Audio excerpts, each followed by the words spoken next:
여러분 안녕하세요. 선한교회 오성미 목사입니다. 오늘도 우리 주님의 은혜와 평강이 여러분 가운데 넘치시기를 바랍니다.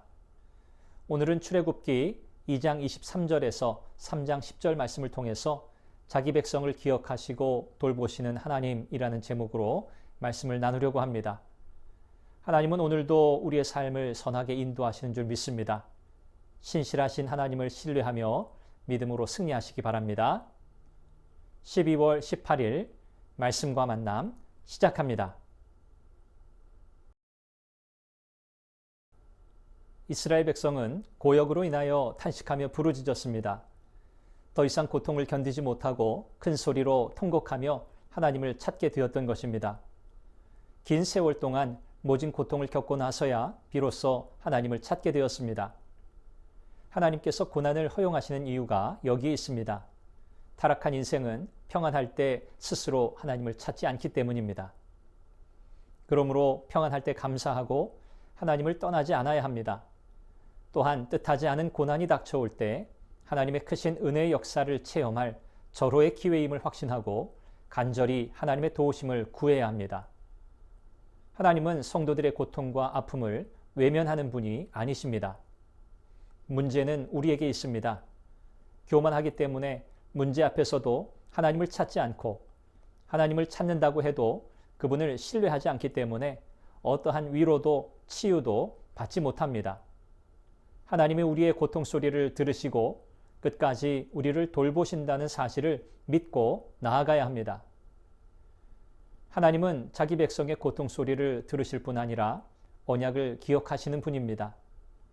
언약을 기억하셨다는 것은 잊고 있던 사실을 새롭게 기억해내는 것이 아니라 항상 잊지 않고 생각하고 계셨다는 뜻입니다. 하나님은 자기 백성을 항상 눈동자와 같이 지키시는 분입니다. 하나님은 또한 자기 백성을 돌보시고 기억하시는 분입니다. 한글 개역 성경에는 권념하셨다고 표현했는데 원문의 의미는 보셨다, 그리고 아셨다는 뜻입니다. 하나님께서 이스라엘의 부르짖음을 들으시고 그들의 조상들과의 언약을 재확인하셨으며 이제 이스라엘 자손들을 다시 한번 자세히 돌아보셨다는 뜻입니다. 하나님은 이스라엘의 고통을 들으시고 마침내 모세를 이스라엘의 구원자로 부르십니다. 하나님은 모세로 하여금 40년간 광야에서 장인의 양을 치게 하셔서 광야 생활에 익숙하게 하셨습니다. 일종의 훈련이었던 셈입니다.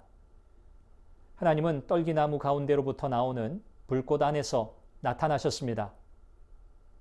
떨기나무는 매우 약해서 사막의 뜨거운 열기에도 저절로 불이 붙어 순식간에 타버리는 쓸모없는 관목류의 가시덤불입니다. 볼품없고 앙상한 가시덤불은 고난 가운데 처해 있는 이스라엘 백성을 상징한다고 할 수 있습니다. 하나님이 이스라엘을 구원하신 것은 그럴 만한 가치가 있어서가 아닙니다. 하나님이 택하신 것이고 하나님의 거룩한 백성으로 만들어가기로 작정하셨기 때문입니다. 초라한 가시덤불에 불이 붙었으나 살라지지 않고 계속 타고 있는 것은 하나님께서 함께 하시기 때문입니다. 우리의 모습이 아무리 초라하다고 해도 하나님께서 함께 하시면 하나님의 능력이 나타나는 통로가 됩니다. 곧 우리의 약한 데서 주의 능력이 나타날 것입니다. 하나님은 모세를 부르셨습니다. 하나님의 부르심에 모세는 내가 여기 있나이다 라고 대답합니다. 모세가 하나님의 부르심에 이처럼 즉각적으로 응답할 수 있었던 것은 그가 미디안 땅에서도 하나님을 기억하고 믿음의 삶을 살았다는 것을 의미합니다. 하나님은 당신의 거룩함을 드러내시며 모세로 하여금 하나님 앞에서 거룩한 존재가 되어야 함을 깨닫게 하십니다. 또한 조상들과의 언약을 말씀하시며 신실하신 하나님이심을 강조하십니다. 하나님은 어느 한 세대의 역사 속에서만 존재하시는 분이 아니라 영원전부터 영원까지 계시는 하나님이십니다. 미디안 목동이 되어 평범하게 살아가던 모세를 부르셔서 마침내 그에게 사명을 맡기신 하나님은 모세로 하여금 이스라엘 백성을 애굽에서 인도하도록 하셨습니다.